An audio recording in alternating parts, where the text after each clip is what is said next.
need Gordon and Bill Lord to, in the next few minutes, work yourselves up to the front table and have a seat. Our next speaker is always an inspiring orator at our meetings. He stood up as I said that. He recognized I was talking about him. Sam Dickson is a unique individual,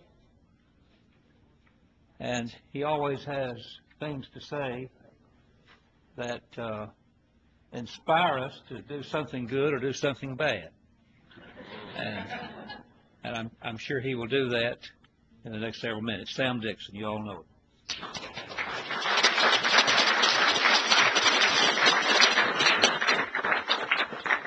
I'm up here as the bailiff. Just pull your ass off if you know. All right. I'm trying to. I have not obeyed the rules today. I was reprimanded, and correctly so, by Leonard for having been the one that cried out during the state senator's speech. I was reprimanded by somebody else, and I apologize to all of you. I believe in obeying the rules, and that was quite improper, and I was properly reprimanded by Judge Wilson. He didn't use a stick, though. No, he did not. He stopped short of using the stick. It was well deserved. I do you know, it's bad not to obey the rules and not to treat people the way they ought to be treated. And I know I have a lot of faults, and I'm willing to recognize my faults.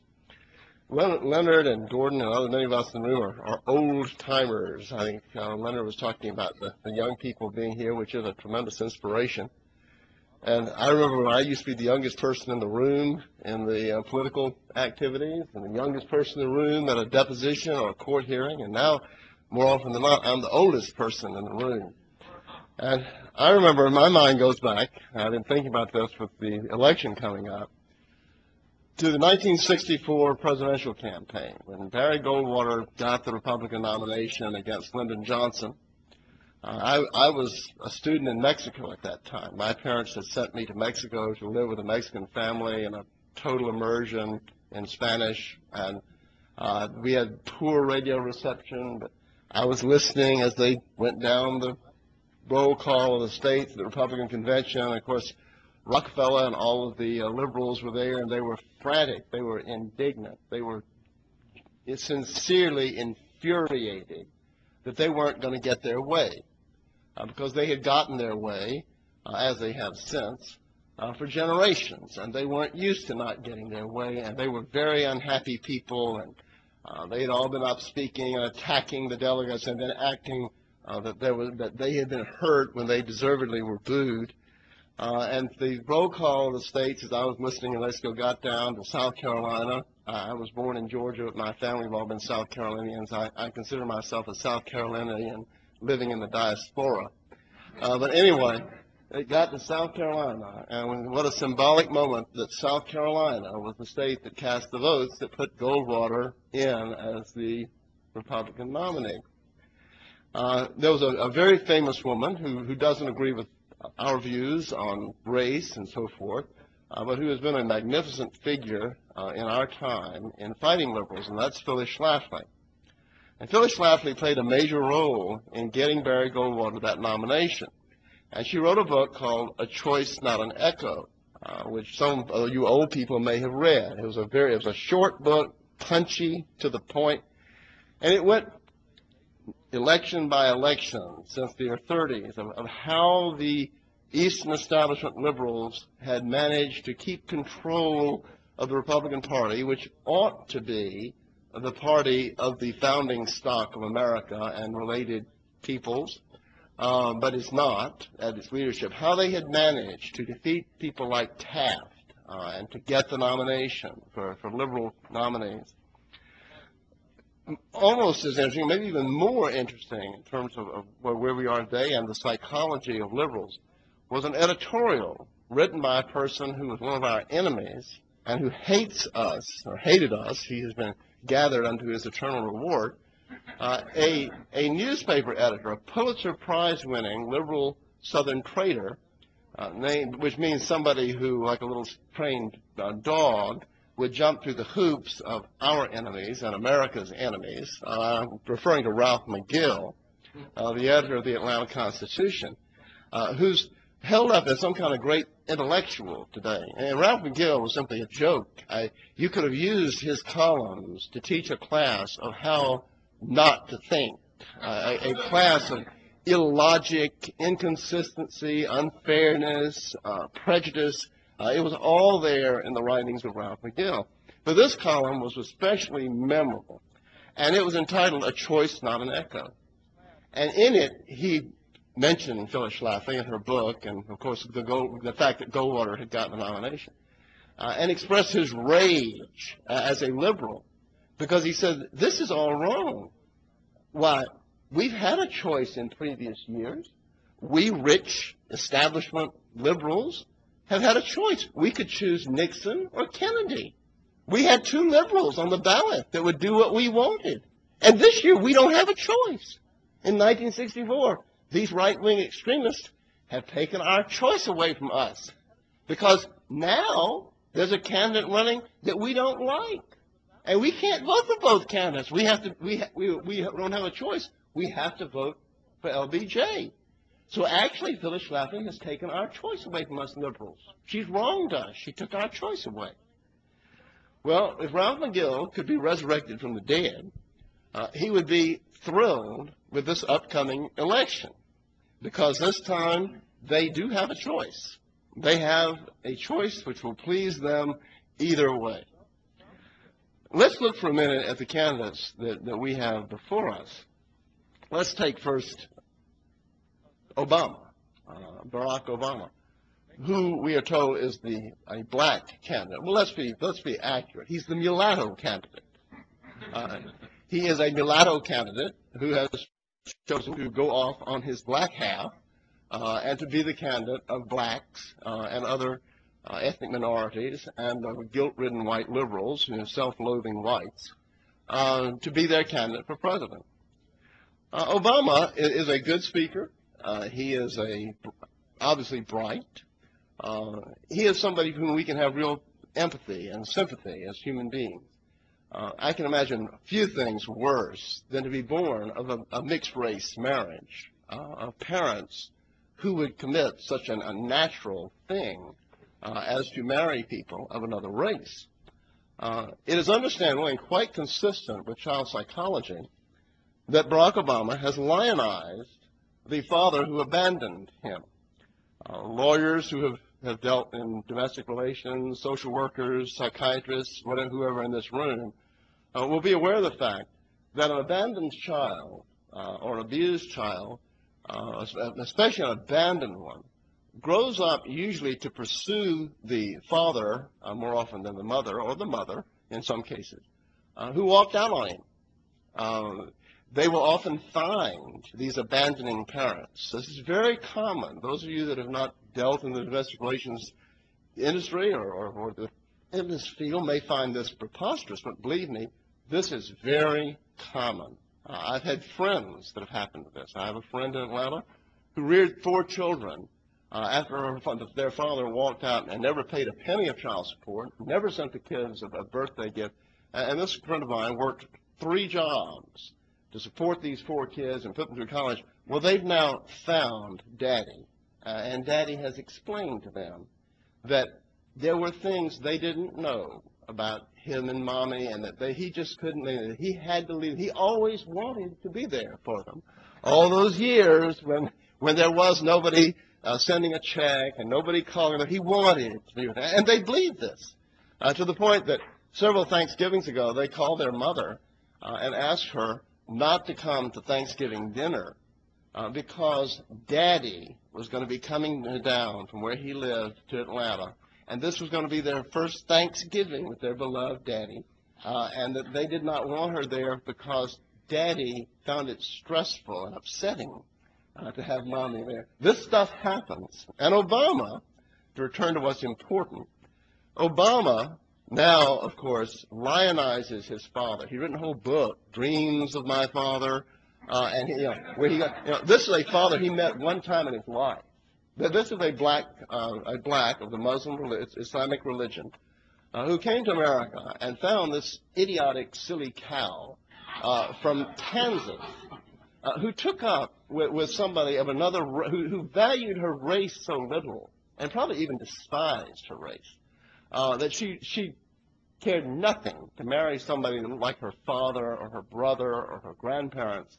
No, she picked up this exotic that had come in from Africa. And she cared so little for her religion that she didn't care about marrying outside of her religion. In short, everything that was fundamental and important meant absolutely nothing to Barack Obama's mother when she picked up this black Muslim from Africa and got pregnant by him and so forth. As a footnote, y'all are probably aware that she then went to Indonesia, where she found another non-white Muslim of another race, the Asiatic race, and had a child by him. So, Barack identifies with this visiting foreign student who came here and took advantage of what was made available to him, he has now become essentially a black person. But he must be troubled, and he certainly is to be pitied, that he was born into this world, somebody who can't really fit into any community, and who is necessarily a conflicted person. When we come to McCain, since we're talking about race, we're dealing with another proposition. McCain was born, apparently, of unblemished Northern European background. He has a nice Scottish name. He looks good. He, however, has chosen an interracial family. He has chosen to adopt a non-white child so that he can do his part to contribute to the destruction of the race of those of us who are in this room today. Given that choice, we can imagine how Ralph McGill would be enthusiastic about this choice. But it is very difficult for me to work up any enthusiasm for a choice between Barack Obama and John McCain. In fact, it has to be conceded, much to irritate my dear friend Leonard Wilson, who's going to be probably hitting me to that cane this time.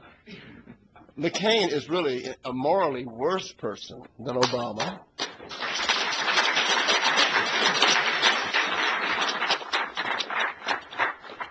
Because Barack Obama could not help his parents' mistakes. McCain really stands in the shoes of Obama's mother as somebody who has made the poisonous and destructive choice. Well, do we then have a choice? And we do have a choice. It's a choice that's hard for white Americans to make. It is very hard for us to pull the plug on our commitment to this establishment that misrules and misgoverns our country. But, during the winter is when the farmer cleans his equipment, oils his tractor, and prepares for the planting. We are now in the winter. And it is time for us to prepare things on our own, independent of political parties and political candidates, to create things like a movie industry that the speaker before me spoke of, to create our own resources, our own associations, our own tools. And in this sense, we will be engaging in politics on a mega-political basis rather than a partisan political basis. We need to put all our energy and money not into choices like the choice that we have been given this time, but in building groups like the Council, and building things like Mr. Miller's movie industry, and building institutions and resources, organizations, networks, alliances that can help our people. Our people are very individualistic, as Dr. Sunich said, and individualism is not survival-oriented. As Kipling said, a much disfavored poet today, the strength of the pack is the wolf, and the strength of the wolf is the pack. And we white people need to abandon our Nordic lonerism and individualism and learn to network. You hear a lot of wild things in this movement. You hear things from the farther reaches of extreme anti-Semitism who talk about a Jewish conspiracy. Well, if you go on the internet, as a friend of mine pointed out, and drop the word conspiracy, which brings up the idea of something, people meeting in hidden rooms and all this sort of thing, and this lurid secret society stuff. Just go on the internet and Google Jewish networking. And see how much Jewish networking is going on all over the world, and you'll see that I think there are literally tens and maybe hundreds of thousands of sites that will come up where the Jewish community and the Jewish race is networking for their survival and their expansion and their triumph. And that's what we need to do now during the winter of our discontent, is to build our own community and community resources outside the field of specific politics. I think I'm out of time. What time is it? When I was young, I had a Russian tutor who was a really great woman. I met through her the little tiny white Russian community in Atlanta. Her country was ruled. She had fled her country in 1920. She had worked as a nurse with the white Russian armies in the Civil War against the foreign Bolshevik movement. And she had married an American doctor and come to Atlanta. Her cousin was the patriarch of the Russian Orthodox Church under Stalin. She hated the Bolsheviks. Most of her family, except for herself and her uncle, had been massacred. Her brother was killed by the Bolsheviks in the Lubyanka prison. But she always had faith, and she was always optimistic and said, communism will go, the Russian people will remain. Our people are tough. They endured the Mongols, they will endure the communists, and we will be there when the communists are gone. I greatly regret that she did not live to see the collapse of communism. She lived within just a few years of seeing what she wanted achieved. During that collapse in Russia, little Latvia, which was a state they had overrun in the Balkans, broke free. And the collapse of communism in Russia led to Latvia breaking free. The Latvian people were able to reestablish an independent Latvia with only 52% of the people in Latvia still being Latvian, against the wishes of a 48% minority that had been settled amongst them to try to break their nation. Latvians, a little nation of 1.5 million, had the will to survive. All that is lacking in America among American whites is the will to survive. We have numbers and resources that exceed those of the Latvians by hundreds. But what is lacking is the will. We saw last night here in this hotel deracinated whites, so-called Wiggers. There was almost a fight with the Wiggers. The Wiggers represent the weakest, most vulnerable, and least desirable element of our race. If you think about in history, to use an example, mountains are thrust up according to people that study such things, and huge shifts of the continents. You get things like the Himalayas that are thrust up. But then they're weathered down through time by water and wind. And what's left are the hard mountains. The soft stuff is weathered away. And it's the same with peoples. The great families in Europe, you have families that grabbed power or land in the wars in the Middle Ages. A lot of those people didn't endure. They got ground, they disappeared.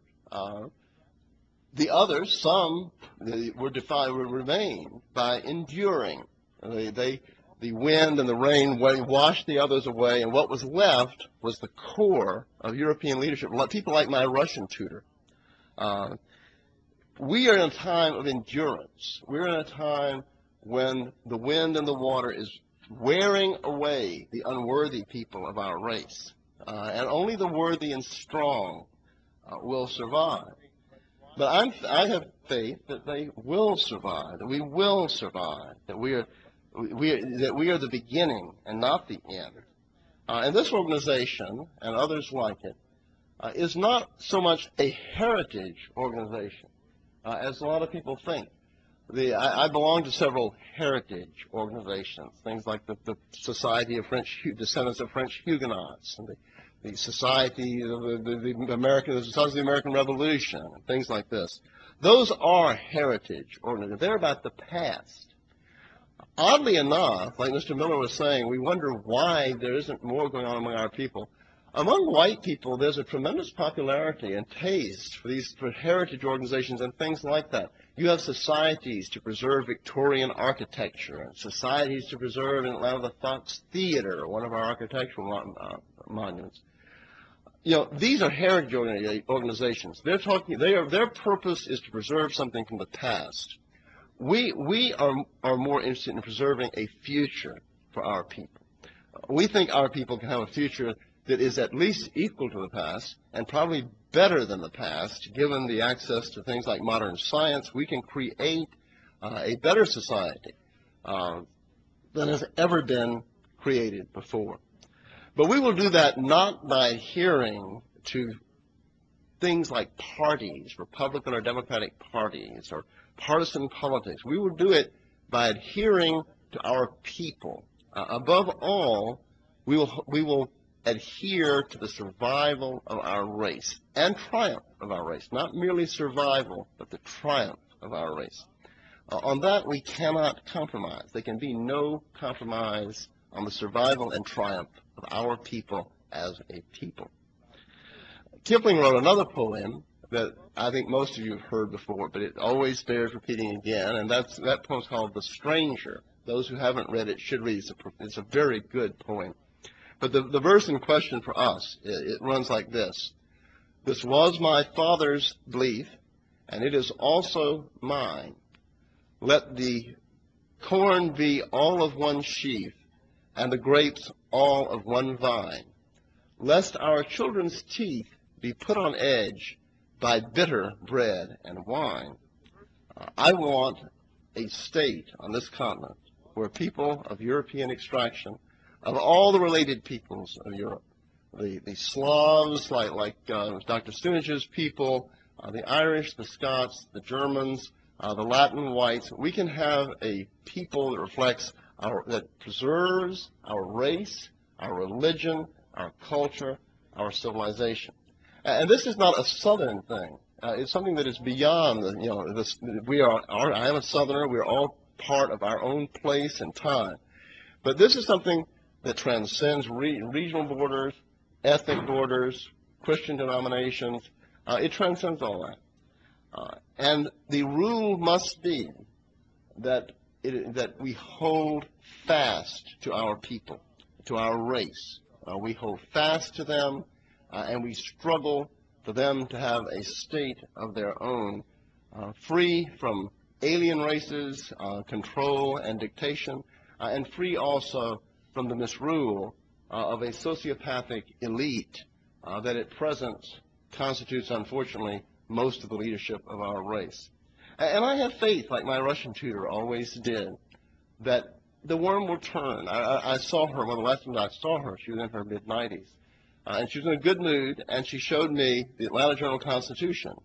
And they had an article on the new members of the Soviet Presidium. And she pointed to one of them, and you said, "You see that guy?" And I looked at him, and he looked like a real Russian. And she said, "I knew his great-grandparents." She said, "He is a distant cousin of the royal family. And little by little, we're going to get back, and then we're going to overthrow communism."